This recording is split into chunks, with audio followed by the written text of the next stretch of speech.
Alrighty, welcome everyone. I'm Teeaboo, and I am thrilled to have you join me for my reaction to Dungeon Meshi. Delicious in Dungeon. I'm going to start this off by mentioning a few things about me. The first is, I've been watching anime for a while. A lot of us have. I've been watching it sort of formally on the channel for a little while. We've watched a whole bunch of shows, and yet it remains a rare opportunity for me to watch a show by my genuine favorite studio. When it comes down to it, the show that has had the most impact on me ever was created by Studio Trigger. And the show that has had the second most impact on me ever was created by Studio Trigger under a different name before it became Studio Trigger. And the show that had the third most impact on me ever, also created by Studio Trigger. Kind of weird. Once we get past those first two or three, it sort of filters out, and there are some madhouses in there and some kyoanis in there, and the playing field opens up a little bit. But on the tippity top level, on the parts of my mind that are occupied by gritting teeth and who the hell do you think I am, and crying in a folding chair and posing like Gendo, it's Gainax and Trigger. It's a lineage of people ideating insane shit and putting it on the screen, and I fucking love it. Now, this isn't like an original anime from Studio Trigger, which would be a very different sort of situation. This is a manga adaptation, and I don't care. I'm excited for it. People love this show. It just won earlier today the most landslide poll victory that I've ever had on the channel, with something like 500 plus out of 700 something respondents responding either yes or emphatically hell yes to getting me to watch this show. And I think I know why. I love anime. I love Studio Trigger. I've been DMing Dungeons & Dragons for a number of years, and I fucking love it. I'm constantly looking for ideas about and in the space of tabletop RPGs. And while I personally have, for the most part, put current edition Dungeons & Dragons to the side in order to explore what the OSR and all sorts of other things in tabletop RPGs have to offer, because it's a wide, wide world of fun human interactions in weird fantasy spaces. I love the ideas present in those fantasy worlds. I love playing in them with my friends, and I love pieces of media that represent them, as few and far between as they may be. Record of the Lodos War, the Dungeons & Dragons movie, and that's like it. That's like almost it. There's not that much. So I'm so excited to have a modern, high-quality, beloved, fun, cute, interesting, fun, funny, all those things, cozy. Not a thing that I normally associate with the ideas present in Dungeons & Dragons, but it is something that I associate with D&D itself, because I spend hours and hours and hours very cozily watching or listening or reading, watching or listening to actual play podcasts, actual plays online, YouTube ones. I thought about doing one myself. Not probably going to do that. I fucking love this whole set of creative art forms. The artists who draw dungeon punk art, the creators who put out one-page RPGs or one-page dungeons for you to run in your own, the decades and decades of lore and ideas and feelings that we've created that have taken on a life of their own and exist in some real sense. Something that's so fascinating to me about fantasy when it has rules is that it starts to actually exist.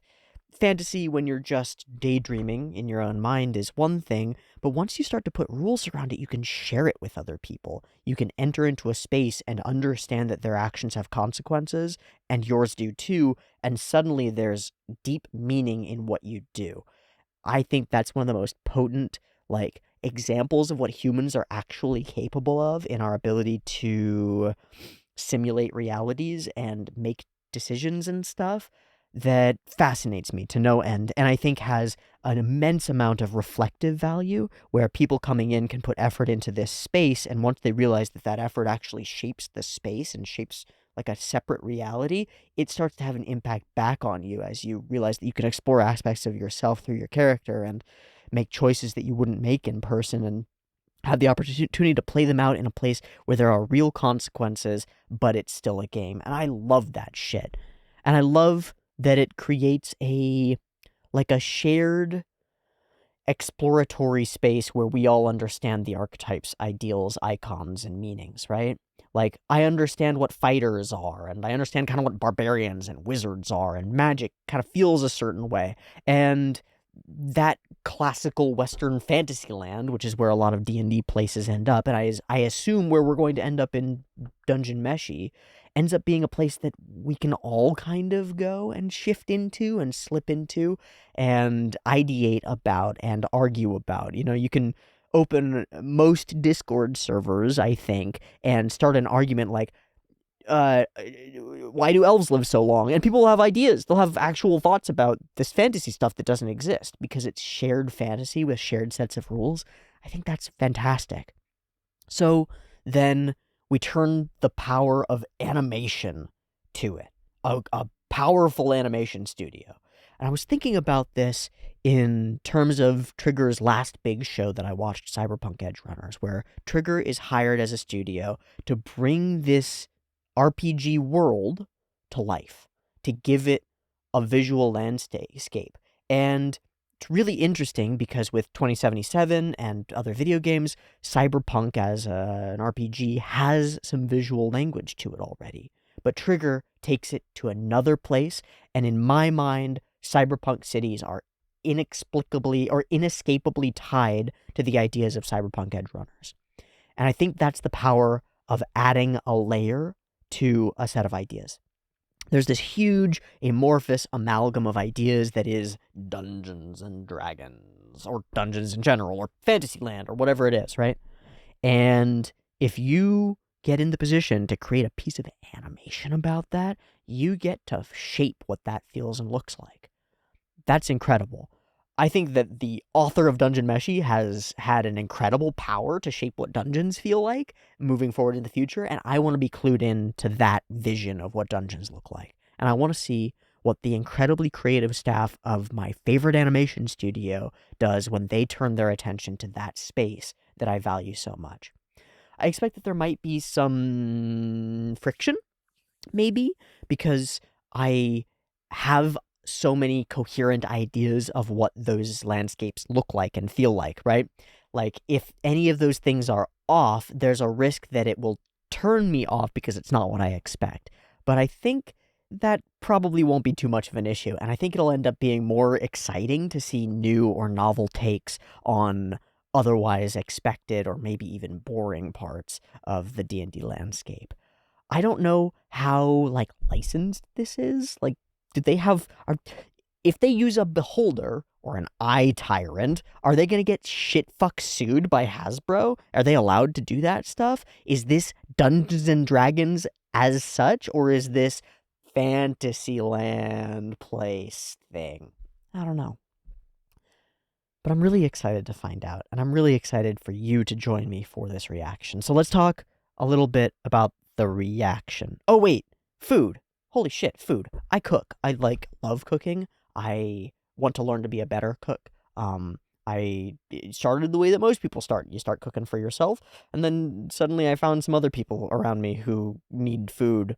It's like a surprising thing. Most people around you need food, and a lot of them don't know how to make really good food for themselves. So if you can make really good food and you give it to them, then there's like a value exchange where you're doing something nice for people and their faces light up and they go like, oh my god, I'm like not dying because I have food in my hands.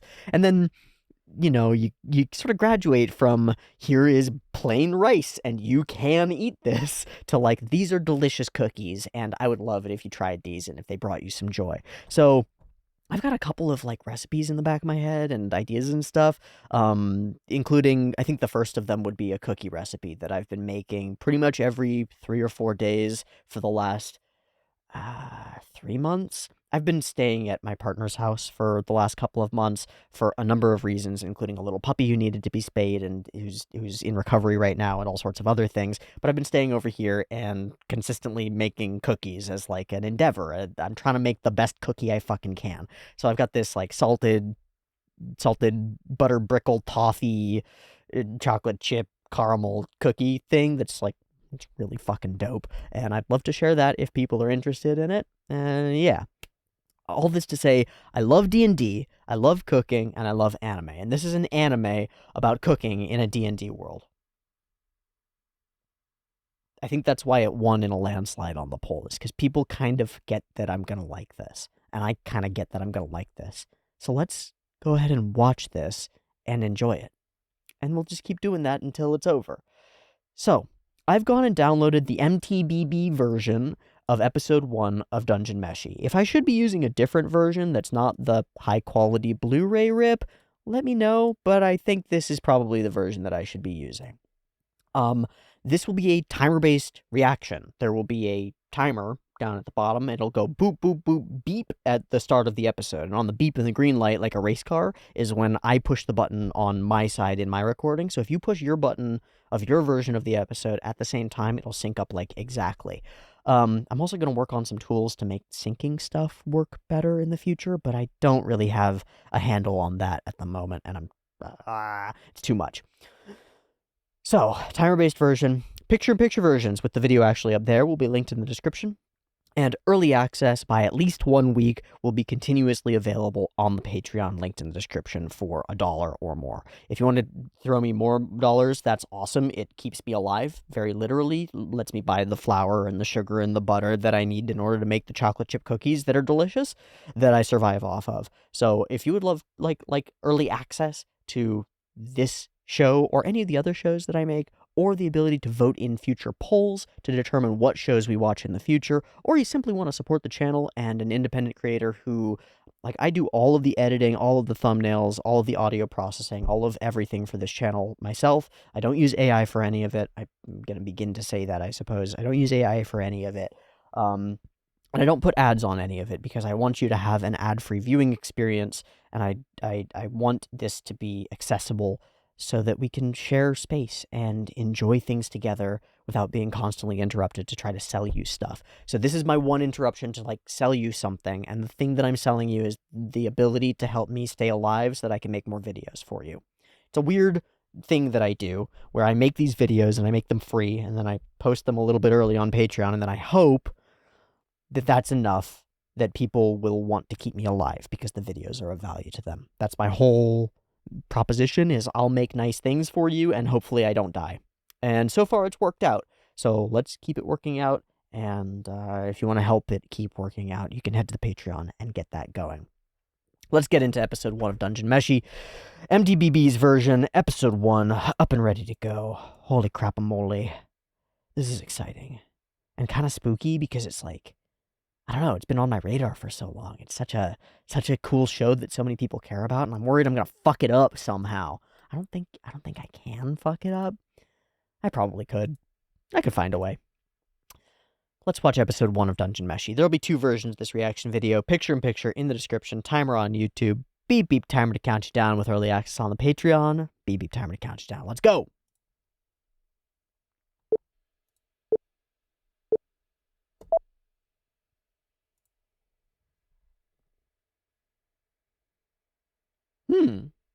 Oh, backstory stuff. A rift. Whoa. Oh, is there like a whole layer of stuff under there? Cool. I wonder who that is.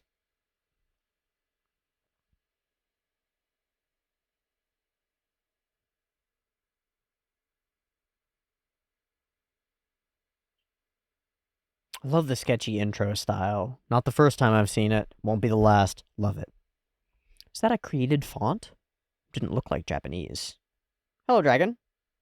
Dragons! It's beautiful. Oh, it's beautiful. It's so anime.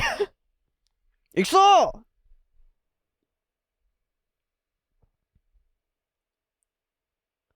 Immediately, like, Kanada style, boom.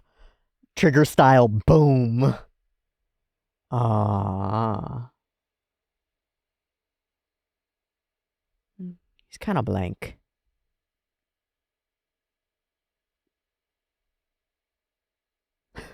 Food, hungry.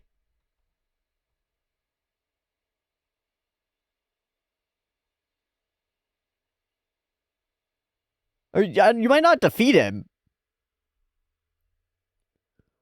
Oh my god. Oh shit. Was he just zoning out?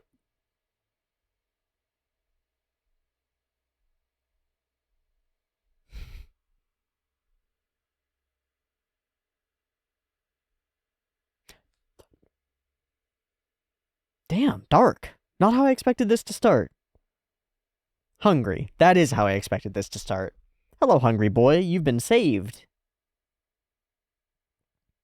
Hiya.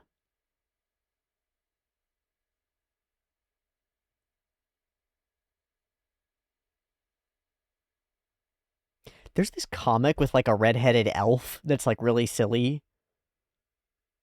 She kind of reminds me of it.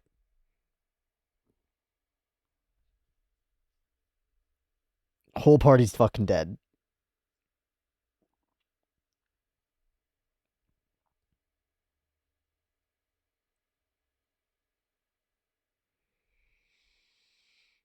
I wonder, is she a druid? Chilchuck. Rogue?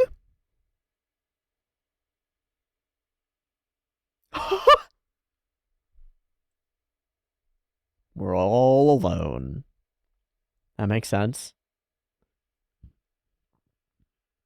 Yep.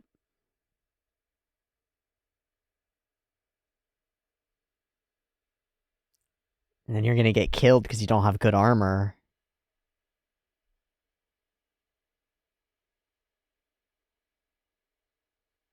Oh shit, that's his little sister? We're just really casual about the dying part. Okay, it's because we have revivification magic and stuff. Maybe. Food, food, food, food, food. I'm getting a feeling off of her. Oh, him too. Okay.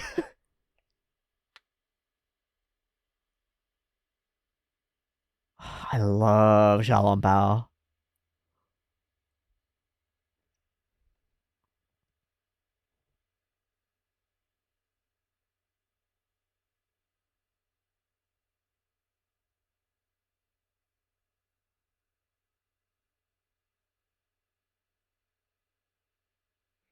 Yeah, but you won't have a big enough party. Oh, okay.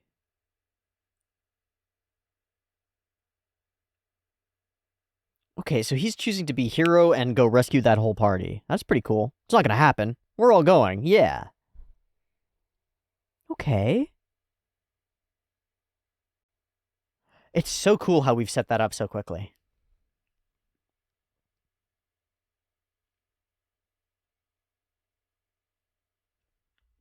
Rogue. Why does he have a key? Oh, it could be like a fake key. You could have a bunch of them.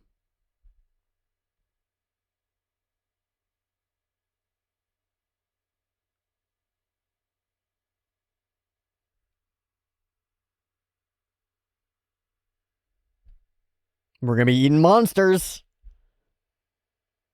Ooh. Ooh. Yeah, who needs money?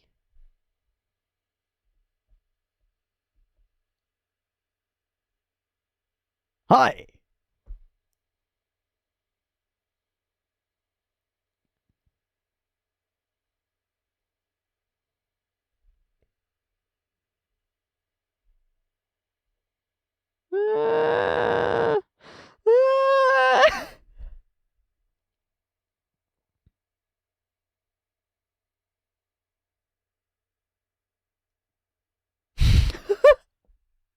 But how good a cook are we? Oh. First monster to eat. First monster to eat.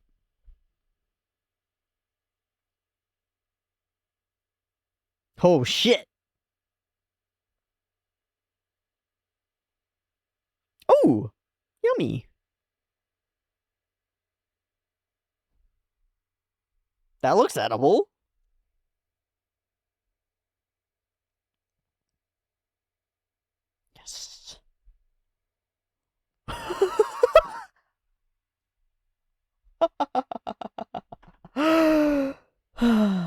Oh, there's a Dungeon food guide.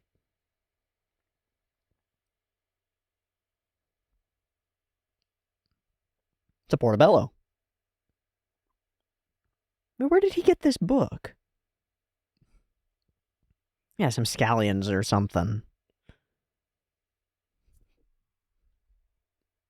He's potentially an idiot. Okay, there's a whole thing going on under, and it's all built on a previous city, so there's like past city stuff. There are people living down here.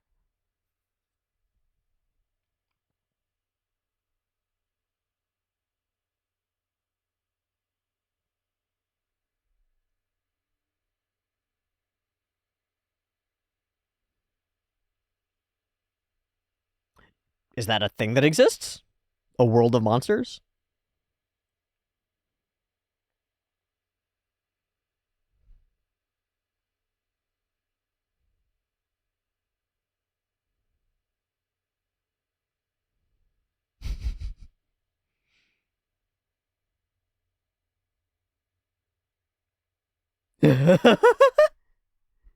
This is your fetish, isn't it?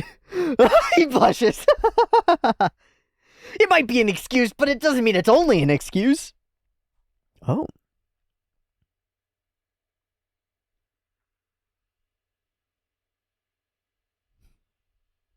It's like pasta.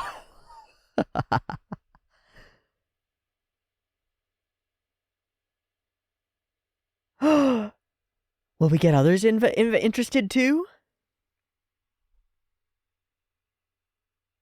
Lobster. Lobster and mushrooms. The strains. Oh, he's learning stuff. So that's really funny because mushrooms are harder to slice that way. It's where the fibers go. Whoa, we're just going whole?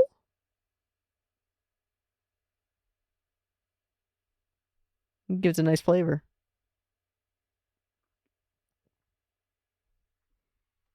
Okay, I love the dynamic of of him wanting to explore what's in the book. Because I thought it would be him being really knowledgeable. Ah, a dwarf! Maybe.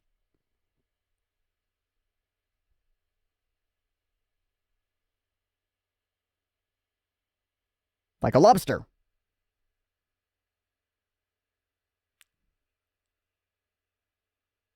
Huh.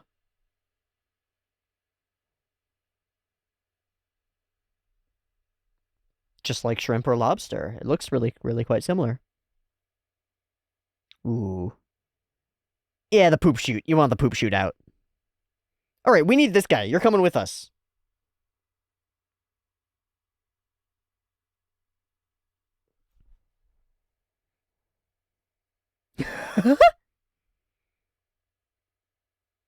Yeah, let's go.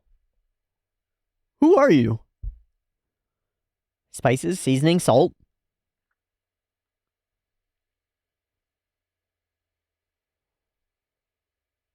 Veg.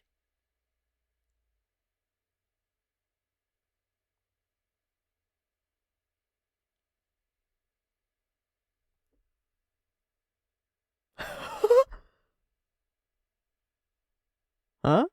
What?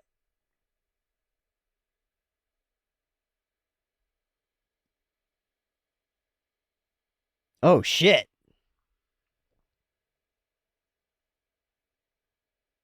I'm hoping that this doesn't get weird and sexual. It's cool that the slime is kind of dangerous. Okay, that was easy. But also awful. But also kind of normal. I really like the tone. That's like exactly the tone that we would have if like slime creatures were normal. We'd react the way we do when like a mouse runs by. Huh, huh.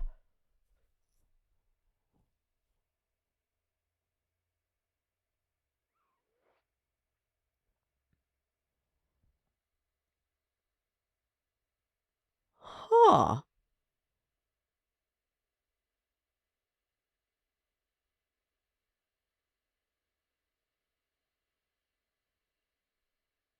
Why do I feel like I'm actually learning things that I could actually use? But obviously I'm not.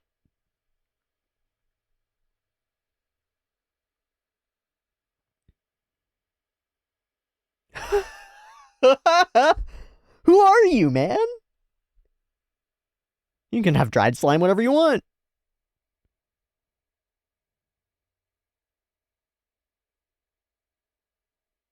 It's like cognac almost. Like cognac jelly?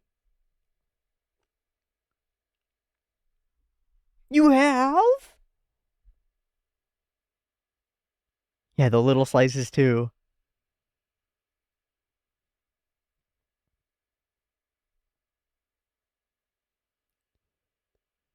As though it's a daikon or something similar.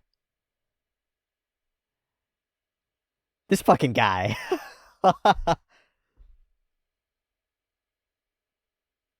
This is a true chef.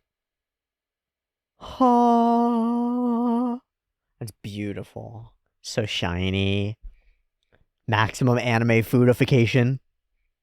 Oh, just like lobster. Fucking awesome.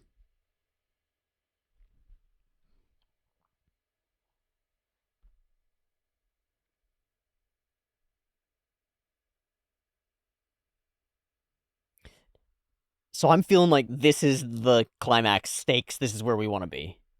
Good things are good. Come on, Marcel. Come on. You know you want some. Yeah.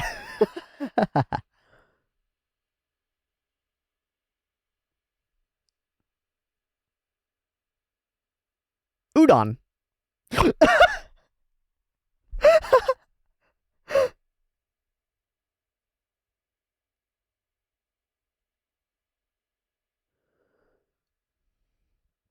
Oh, whoa. That's cool.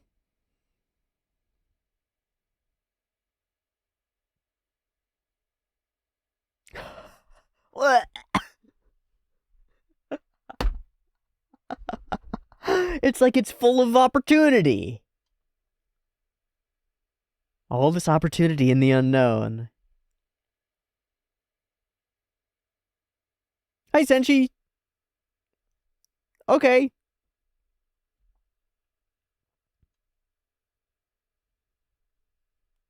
I love Chilchuck as a name. Holy shit.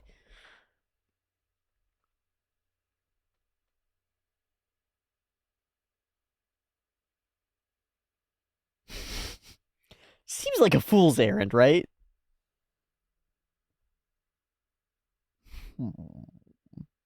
Probably. Okay. Okay. There's a shot. So she's just in there? Yes! I was gonna beg.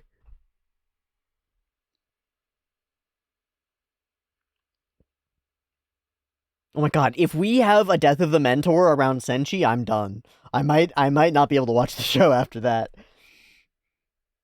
Red Dragon. Oh my god, he just wants to make it into food! Hell yeah. Thin slice. Hey, there's enough meat, you can try a bunch of things, man. Food chain, food chain, food chain. We are the apex. Oh, wow. Okay. Oh, wow.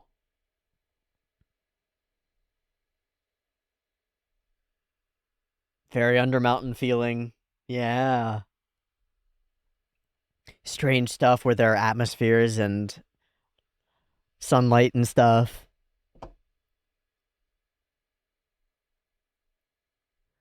Magic did it. Please tell me that that's just the answer to everything. It's like, I don't know, fucking magic.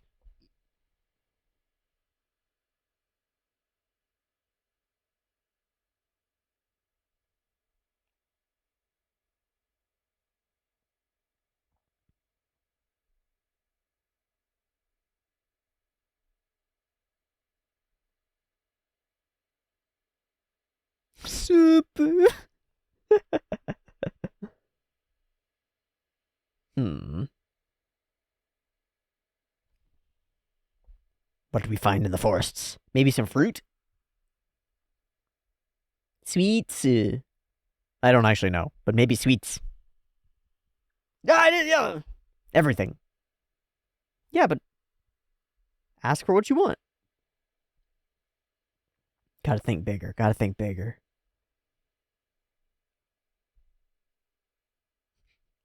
That must be so uncomfortable.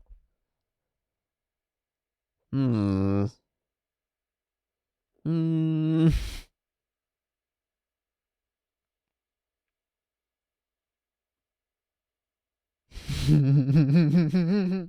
I'll go anywhere, but not to Chinese and not to Indian and not pizza. That's really funny.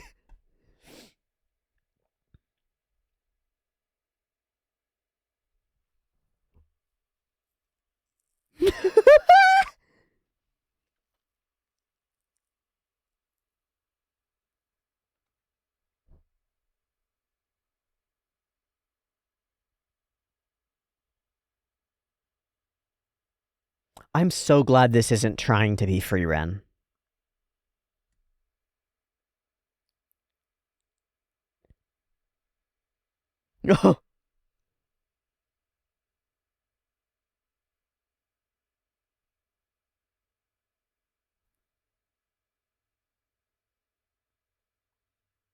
Terrifying. Oh, wow. That's truly horrifying. It just grabs you. Don't need to digest.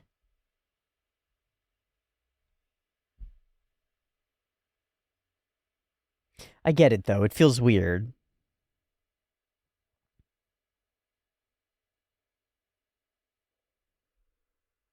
Oh.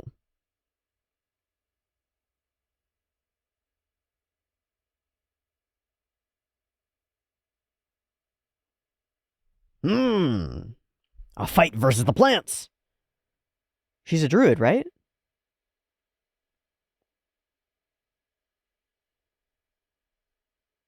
Oh no, she was listed. She was mentioned as a mage, so I guess not. Oh fuck! What kind of idiot would get eaten by this thing? You kind. You kind. Uh,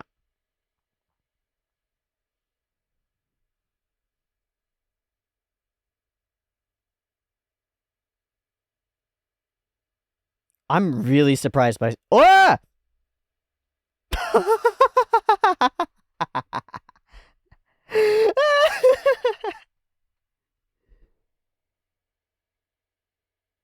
Oh fuck that!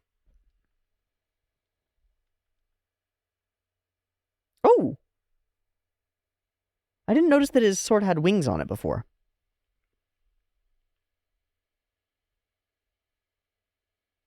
The base. Oh, sweet.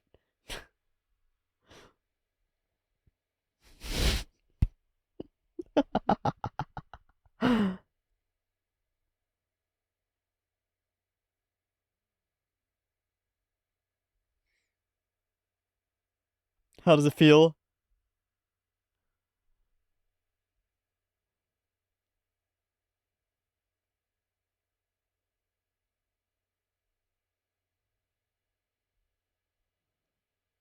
He's really fascinated. He's obsessed. The face.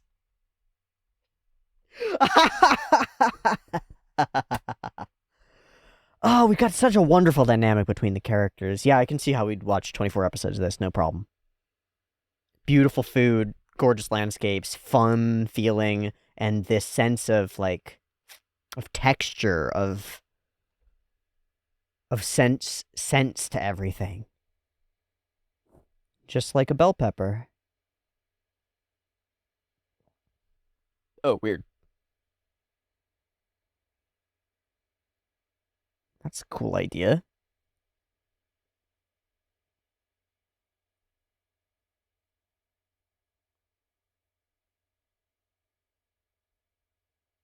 You making a pie?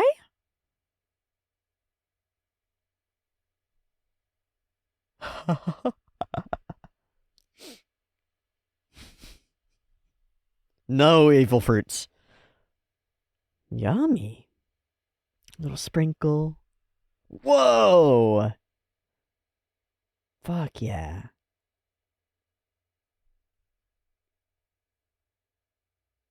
Oh, okay.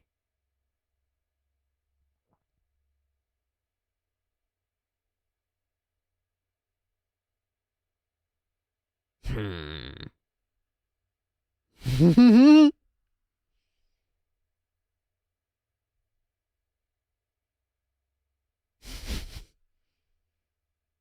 Aww. Oh, the little falling apart. Not bad, huh? Yeah.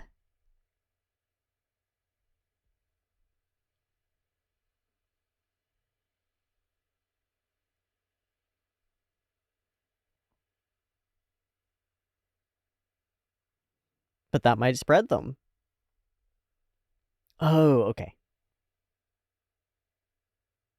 Lures.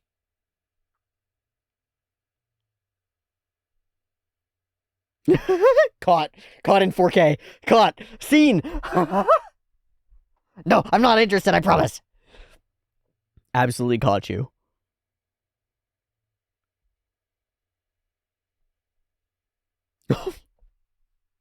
I'm just expecting him to wake up. She can just do that? Oh. Okay, that tells us something about the magic. That's super interesting.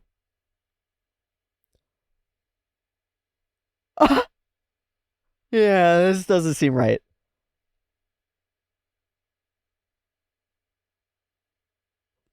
Might be the hovering corpse. Dungeon Meshi. They said the name. Oh, fuck. Oh, okay, it's just a visual. I thought the corpse was going and being eaten.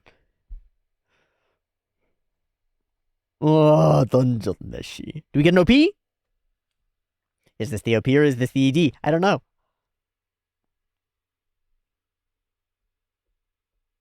Feels like an ED.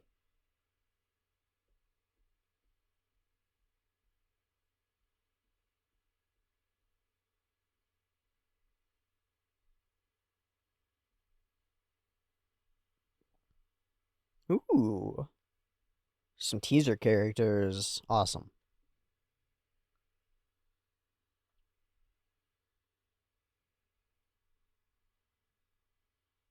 Is that the sister? I think so. Waiting in the darkness. I think so.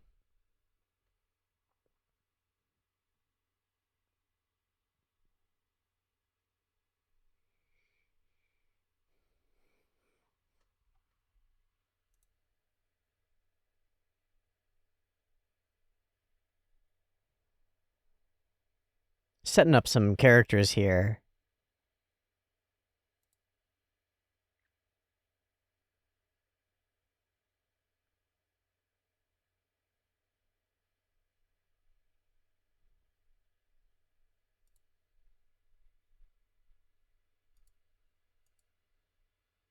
Nice. And that's episode 1, baby. And I think it's great. I think that was a lot of fun. Okay, how do I work through this? Where do I want to start in terms of giving an impression? I think I want to start really broad. One of my first feelings about the show is that I felt whisked into it very easily, very like calmly. Um which is odd because the first moments are like we're in media res, and yet it manages to do this in media res that sets a bunch of stuff up with the core of the sister getting eaten, but it does it without feeling like really deeply attached to it in a strange way. Maybe because Laios, our character, is kind of in a daze for the first scene. But then it just sort of it lulls me in. And a few minutes in, once we've got Chilchuk and Marcel and forgive me for names, I'll get them fucked up for like a couple episodes and we'll figure it out. And Laios, and they're just talking and they're sort of going into town and stuff. I get the I get the something, and I'm gonna circle around this until I feel like I've satisfied myself. There's something that eases me in, and part of it is the deep familiarity with the situation, and part of it is the familiarity of the characters with each other and the ability that they have to slip into an established dynamic that already exists where they're already talking in a way, and they're like referencing moments that they've had before. So I'm just an observer on characters who already know each other. And then the there aren't things that stand out as like extraordinary in visuals or over the top in any way, and I think that's actually a really strong choice in this first episode. We demonstrate that we can do a dragon, but it's a little big and we're not really like crystal clear focused on it throughout. We can do a dragon and there will be animation, and then it steps back and it's just characters talking for a bunch of it. But there's nothing that is jarring or uh overly exciting, and so I'm just like getting funneled into the space, getting pulled into the emotional context, to the zone where I'm feeling the textures of things and I'm seeing what the characters see. And there's enough like accented, focused, sensual animation around fabric movement and like backpacks moving as characters take steps, and things like cake sort of falling apart as you dig a spoon into it, that things feel a little bit real. There's enough texture to it to really pull me in and to light up the parts of my brain that I think work kind of like mirror neurons in saying like, "Ooh, I can imagine what that space feels like to be in. Ooh, I can feel what it feels like to be these characters in this moment." It's really cool. It's really cool. I'm reminded in tonal quality of, I'm not sure. I'm not sure. But I know what I'm not reminded of. And I said it about at the midpoint of the episode. I know what I'm not reminded of. And I said, I'm glad it's not doing it. I'm really glad that this isn't trying to be Free-Ren. That's kind of what I was scared of. One thing that I might be scared of. Free-Ren gets its je ne sais quoi by being highly detailed and focused on time and little moments that stretch out and tiny interactions that have dramatic ripple effects, and that's all accented by like an incredibly immaculate focus on the details of flowers and on the ways that a jacket sort of feels as you put it on. Here we have this little layer of texture over everything so that it feels like, wow, that feels like a real piece of cloth, or that feels like a real piece of food, but the accent points are so distinct. They're on the food. They're on the moments of human interaction and connection. They're on particular things, and on joke moments as well, when characters get stuck in a tree or something. And those are aspects that are kind of shared with the emotional landscape of Free-Ren, but it's way stepped back from that. And because it's way stepped back from that, I feel like it's less to try to digest, easier on the stomach, maybe? Easier on the palate? Yeah, in the way that reading like a pulp novel is fun and cozy, whereas reading Pride and Prejudice is a little bit tough. You know, reading Crime and Punishment is a little bit tough, but amazing, but pretty tough. There's like a lot to it. This is like a pulp novel. There's lots of good, fun stuff going on. It takes that backdrop of knowing what Fantasyland sort of feels like and uses that to avoid explaining anything that isn't out of the norm for Fantasyland. So we don't have to describe what dwarves are or even show interesting stuff. We just show a dwarf and like the audience is expected to fucking get it. We don't have to describe too much about adventurer guilds or whatever. We just describe the direct economic concerns of our individual, like, adventurers. And it sets up a landscape that's so familiar, that fills itself in with broad brushstrokes, and then when we get into the nitty-gritty, we find out that there are interesting details that aren't what you might expect.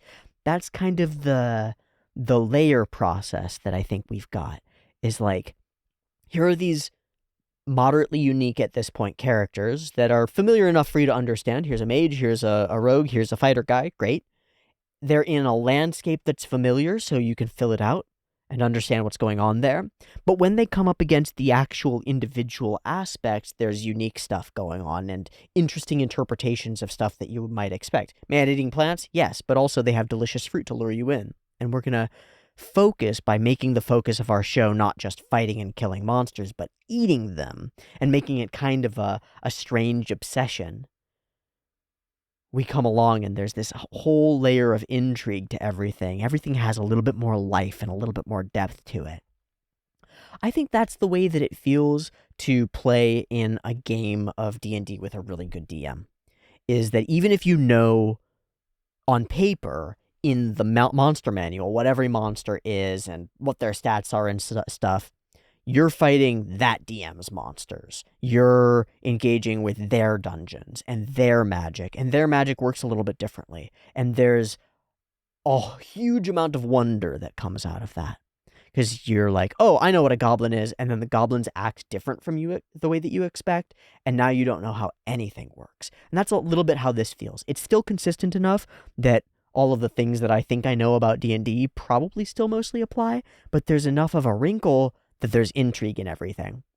So during the cooking sequences, when we're chopping stuff up and our dwarf is telling us all these things about cool stuff about the way that these things work, I get this strange feeling that's like I'm watching YouTube cooking shows that are telling me about ways to use foods that I don't know.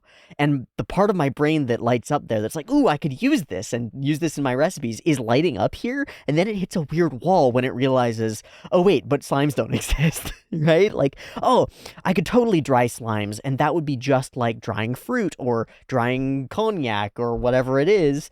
But I can't actually do that because it doesn't actually exist because it's in a dungeon. And then I get a little bit sad. But the fact that it triggers that part of my mind says that it's doing something really right, huh? It's managing to nail this feeling of like, oh, what could I do if these things were available to me? And that cracks open a whole world of that world that I love, that fantasy world that I've never really thought about before. Well, that's not true. In some ways, I have thought about it before. When I ran a D&D game for the course of a while, my party ended up having a tavern. We were in Waterdeep, and I ended up giving one of the characters who was an artificer and super interested in alchemy and stuff. He would go and find weird monster parts and try to brew them into different beers, and I would end up making up silly potion effects that they might have. At one point, he brewed stuff out of like some dragon blood, and our elephant man druid drank it down, and it slowly started to turn him into a dragon, including making him a little bit evil and stuff. Oh, and then that became really strange because you can't be in Waterdeep if you're a dragon. You have to be touched by like a weird staff that lets you in, and all these strange things happened. I forgot about all of that. I remember finding like what was it? It was Heward's Harvesting Handbook to find all sorts of weird things you could harvest from monster parts. Huh, I have done some of that stuff. It's really fun. What a cool aspect of the game. What a cool idea to make into a manga. What a cool thing to center all your characters around, because like food, it's legit. We all need it, and they need it too. So our opening moments demonstrate that food is really important, because it kind of feels like everybody's off their game because there's no food. There are a bunch of moments of like classic animated animation. I think that the character who's about to rush forward swinging the sword here with the like eye line right up and bam, the speed lines come around. We big spin around the character's face. Oh, this character we see in the ED at some point. So maybe they'll survive. That's cool. The rotating background around it demonstrates that like that Trigger Kaneda style where we're going for big graphics and stuff. I'm really excited for that to explode out and for us to actually get back here, you know? That's what this does, is it says this is where we're going to get back to, but with new capacity, a new ability. Here's where we're going to reach. It's cool, but it's all about food. We're thinking food. And then a sacrifice by your sister. Run. And we're out here. And it's beautiful, simple, bright, colorful, lovely, just lovely. An inviting show. So we've got these two sides of things. There's the darkness of the dungeon and the kind of horror of seeing people die. But then we kind of undercut all the horror of it as we move along through the episode, up to the point where we begin to understand that actually they're not freaking out because the dragon's going to take a long time to digest them. And he's not even really freaked out by all the other dead people. We're all dead, he says, but there's no real emotion to it. Really intriguing. I think that emotional contrast between what I might expect from the character and what he actually says is the first thing that really pulls me in. It's like, why does he seem so jaded? Why does he seem so kind of blank to things? And it seems to be just a part of his personality, but I don't know. Character designs. I think they're really strong. I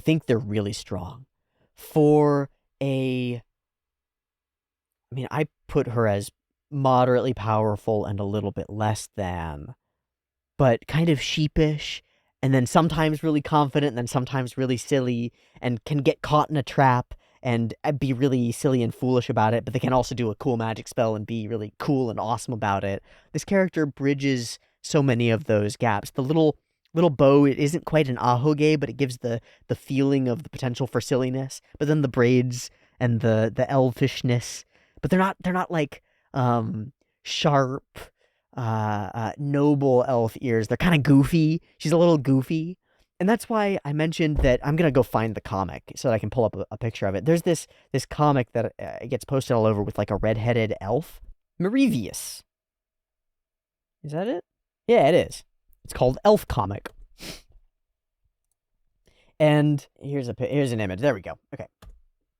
It looks like this, and I don't know why, something about this character reminds me of that very silly elf comic character, who is almost never taken seriously. That character is almost always the butt of a joke, or is acting really silly and haughty and overly elfy. We don't get a lot of that from her here, but she does end up being the butt of a bunch of jokes by kind of playing straight man, like kind of being not willing to go along with the fun, really, and then there's humor that's gained from her actually wanting to be a part of the thing, and she's the one who the slime drops onto, and she's the one who the vines take up, and not once during any part of it do we directly sexualize the character. Holy shit, what the fuck? Sorry for tangenting here, but that character, we had a attractive female elf character attacked by weird carnivorous plant vines, and they didn't grow per tits, ass, or pussy. Holy shit, what the fuck? Praise the Lord. Ha! Praise be, because I don't really care right now. I don't really want that in my show right here. I'm not invested in having this character hypersexualized, but it feels like in 99.99% of shows, just because it would titillate the audience, we would have to do that. And so I was kind of waiting for it and kind of cringing preemptively when the slime drops on her head, because, like, here's our girl character getting slimed, and it doesn't. It doesn't. We don't even, like, talk about it choking up her airway or any of the things that would be even close to the weird fetish shit. Yay! That really pleases me. Really pleases me. It says in the first episode we're not going to do that, and I hope that holds true. It's going to be okay if we make some jokes about it, like sexuality is a part of human beings, part of elves too, I assume. Fine. But, like, we don't have to be front and center about it, and it doesn't have to take every opportunity to do it. I'm so grateful. I'm so freaking grateful. Chilchuck. Oh, gosh, I can't imagine a more roguey rogue. I could have before I saw Chilchuck, but it's kind of like, yeah, to bring up a terrible example because of modern events, but like a whole generation read Harry Potter and had an idea of what Harry Potter looked like, and then it ends up being a particular guy, and it's Daniel Radcliffe, and that's Harry Potter forever. Rogue Boy, I had all these images, all these different images, and now it's just Chilchuck. I close my eyes, I see Chilchuck. I try to wipe that image away and look at him from a different angle. It's Chilchuck from a different angle. That's what a rogue looks like in my head now. God damn it. Beverly Togold? Nah, he's just Chilchuck. Shit. Fuck. It's just Chilchuck. Tone and music all felt really coherent. in that it didn't stand out to me. There's a portion in the like foresty tree area where I noticed it, and that was the only time that I even noticed music. I think normally I would want to talk about the music and how it's going, but I think that to me says that the creative workflow for building the music into the feel of the show is really tight. And so it's working really closely in tandem with everything else. And so I kind of didn't even notice it because it's just a part of the whole. And that's something that's kind of hard to pin down about the show, is that it feels deeply coherent. It feels really coherent to me, at least. With the opening moments as the outlier, because that's where we're like deep in the dungeon, we don't come back there yet. Our descent into the dungeon feels very systematic. Feels like we go from light to a bit of darkness to the light of the second floor. It feels like everything moves in lockstep. Like my understanding of the characters grows as the scenes share more about them. Like my understanding of the world and the stakes grows as it goes piece by piece. And it feels to me like the music just follows along with that. I'm pretty impressed by how well that flows together. How just it feels good. It's one of those things that's so hard to pinpoint, because we can pinpoint like, oh wow, that character moved really flashy, or oh man, that emotional beat was hit by the climax of the music in a really compelling way, and I felt something during all of it. But what's hard to notice is that there aren't things taking you out of it. What's hard to notice is that it's all coherent, and so there isn't mistakes. There aren't mistakes. There aren't moments that are jarring. It just sort of lulls you in and pulls you in. And that's kind of what I'm trying to get at in this episode. From jumping into characters' minds, to the scene where they're all walking and they're imagining different foodstuffs, to the reveal of the hot pot, to the moment when he reveals that he's actually obsessed with monsters and really loves them and has been imagining how they taste, to the scene where he's standing in the darkness of the descent into the dungeon, and it's like cracked across his face in shadow, and it's almost ominous, but it kind of shades him in kind of sort of a cool way. It all feels like it's got some kind of purpose, but it isn't beating me over the head with it. It all feels like there's meaning to it, but I don't have to struggle too hard to find it. It all just flows. It doesn't stand out in its flowing, and that eventually stands out. Because you watch enough shows, and it's like, one of these felt really good. Why? Can't put my finger on it. But this one felt really good. That's pretty cool. Subtle character expressions, even if they're not really like subtle, but the little blushes that speak to interesting moments. Like she's blushing after she's tripped and fallen on the bridge. Why? We can read into it, but it's like general base embarrassment. What a deeply human and normal thing that's not like an extreme emotion. Usually we have to only accent those extreme emotions. Here we get the whole range, from ambivalence to disinterest to obsession, and I kind of believe in all of them. It's cool to have that full spectrum instead of just anime, you know? Makes me believe that the characters are maybe more real. I wonder if we'll cover everything on this food chain. We did mushrooms and slimes and roots today. And then we did scorpions and flesh-eating plants. And I guess horsies and weird tentacle monsters, and then snakes and dogs, and then dragons? Awesome. Sure that there will be a whole lot more in there. This is what I mean about the light and shadow. That's like a really cool-looking scene. Just as a single picture, that's a really cool-looking scene. There's a harshness to him that is strange. It's not really like a part of his actions as far as we see. It's just in his way of holding himself. These characters have weird depth to their character designs and contrast between that and their mannerisms that creates intrigue for me. Oh, yeah, and then a moment like this, which I would compare this to moments in Freerun where we've got strongly accented, naturalistic, sort of character-focused animation. Here, this pulls me in to the feeling of dropping down these steps while carrying a heavy pack. I like it. We get to understand a little bit about the dungeon's landscape, and then we start cooking. It's like right to the purpose. There are things that are incorporated from real world foods that makes me think that the author really does understand cooking and has that as a core passion. And then that's infused with this wonder at what monsters could be made into what dishes that clearly is shared between the author and our main character, Laios. That obsession comes through the page, you know? It's definitely the author's pen speaking to us. When we actually show food, it's beautiful. And that's where our like Sakuga is in making these things have proper textures. I've been really interested recently in watching or like looking at a lot of is this AI style videos on Reddit and elsewhere. And one set of videos that comes up all the time are like cooking videos.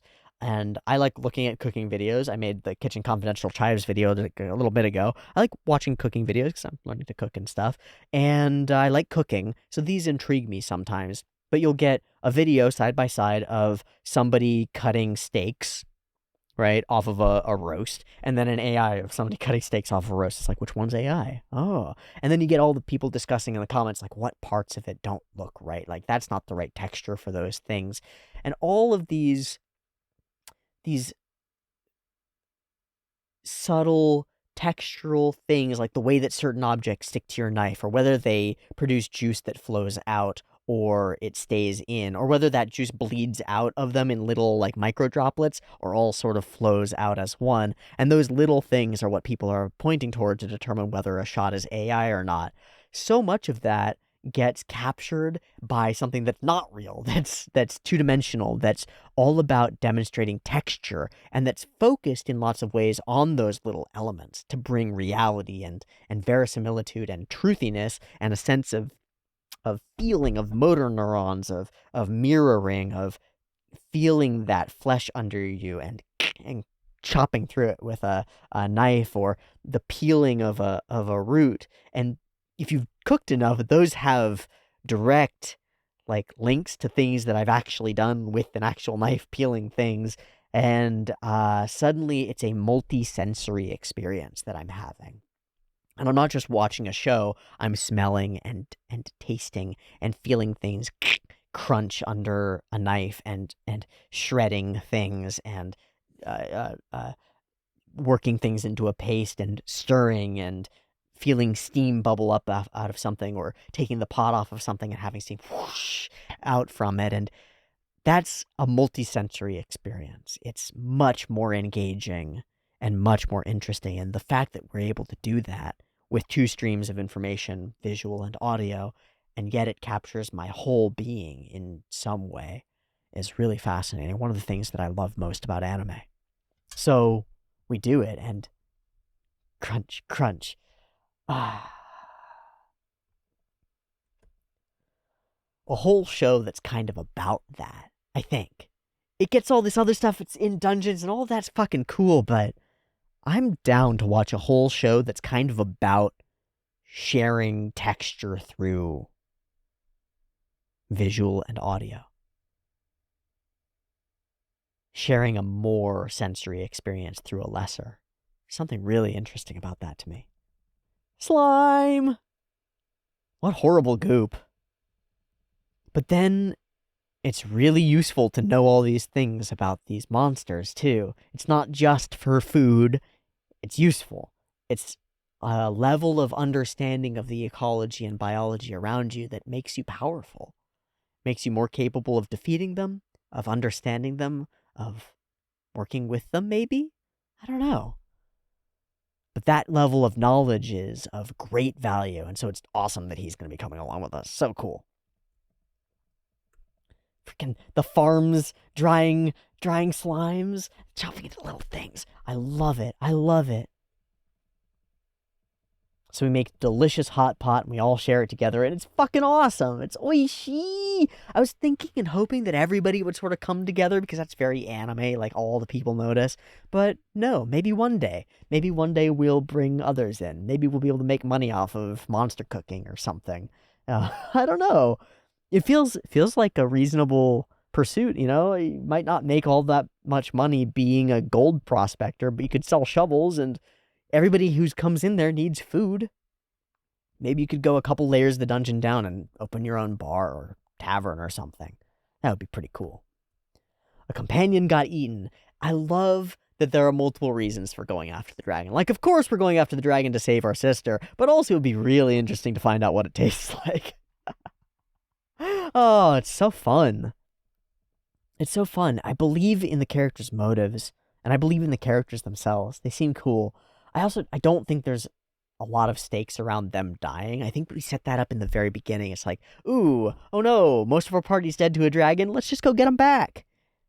We'll go get them back. And we're sort of not really caring about the fact that there are corpses and stuff. It's fine. There's revivification. It works.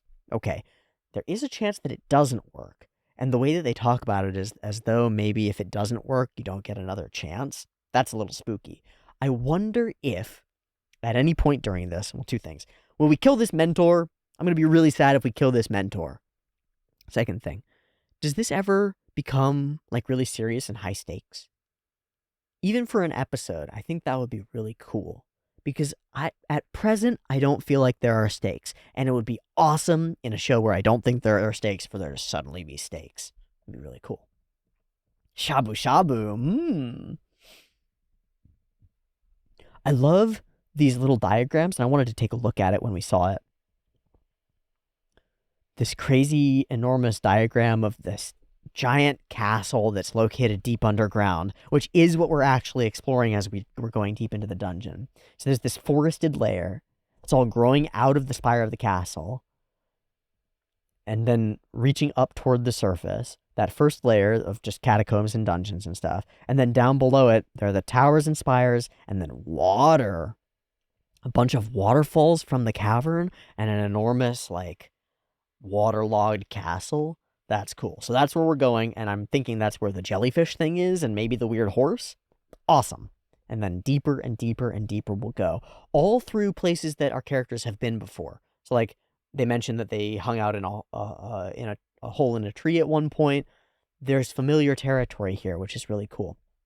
I would be remiss if I didn't mention another cooking-focused, delving deeper into a weird, mysterious place show, Made in Abyss, which also has this, like, strong accenting on cool, weird monster-based foods, but that isn't the focus of the show at all, and has way more, like, emotional stakes and weird shit going on.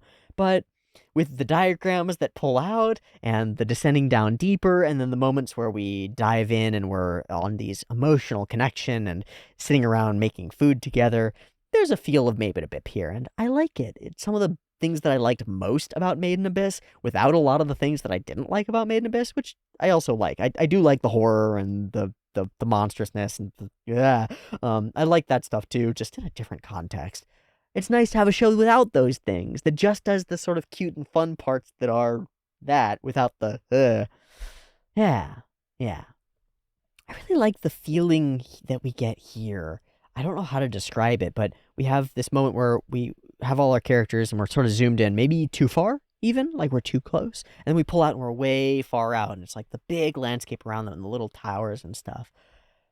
It places me in the space in a cool way. I think it's a directorial trick that I really like, and I'm going to try to keep an eye out for, is these honed in, big, wide. It pulls me in. It pulls me into the space. Wow. And it's a good point at which I can mention that while they don't stand out to me as incredibly detailed or overly over the top, in the same way that the music isn't, like, over the top or doesn't jar me or pull me out of things, the backgrounds aren't incredible. They aren't like, whoa, an art piece, but they fit. But it all fits together, and I believe that it all fits together. Like, these characters match in their backgrounds, and it all fits. I think that's great. That's really all that I could ask for, especially for a show like this that's trying to be pretty coherent but simple. I like it. I like it a lot. Monsters. Plants. I love these moments where we sort of, here are our characters, they observe something about the natural world around them, and then we hone in as though we're biologists, and we're showing And here is the mouse running around and about to get caught in a spider web. And it's like suddenly we're in a nature documentary and we're observing these things from a third-party perspective as they are describing them. I like that. I like that a lot. It continues to make things feel alive and real and cool. Just about every monster looks cool. Just about every action motion feels actiony. And golly, a hot female character wrapped up in vines and we don't sexualize. I can't get over it. It's so cool. I'm so happy. So, in a show that's mostly cooking show, part adventure, with D&D trappings, some of the most perfect characters and character designs that I could possibly imagine, silly to the max, and also serious, that all flows together in a way that feels coherent and like the kind of game I want to play in, the kind of world I want to observe, the kind of characters I want to follow. I'm just deeply impressed. I think that this was fun and funny and enjoyable. It did literally no thing during the first episode that I dislike or have a problem with at all. It all just folds together and is delicious. From the humor, to the action, to the intrigue, to the please pick up after yourself, which I didn't see. It's like the grills that you have at a park. It's like a grill that you can have. I was thinking about that. I was like, did they set up this grill? No, people just leave grills places. Holy shit, that's amazing. Because everybody's got to cook. Everybody's got to eat. It's something that we never think about. That's truly just turned into rations, right? In most of these games. And we demonstrate that with a little bit of creativity and a little bit of love, it can turn into something amazing. And that's kind of what the show is doing, too, as these characters engage with their environment in a way that's creative and a little bit loving. There's a little bit of love for the monsters, a little bit of love for the world. And that's infused by the author's pen and then worked in through the voices of the characters. And it just pours out through the show. It makes me want to love the world that the show is in. And I think it might make me want to love the real world that I'm in, too. And I think that's really good. Delicious. I think that's all we're going to say here. Thank you so much for watching this first episode of Delicious in Dungeon with me. I will probably have to go and check voice actors and find out a bunch of stuff about the show as we move along forward, and we'll do that next time. If you want me to share a cookie recipe, I'll definitely get on that. Let me know in the comments or whatnot. And overall, just thanks so much for voting for Delicious in Dungeon. I think this is going to be a lot of fun for a while, and I'm really glad if you've come along to watch it with me. This will be a blast. Thanks. See you next week for more. Much love. Peace.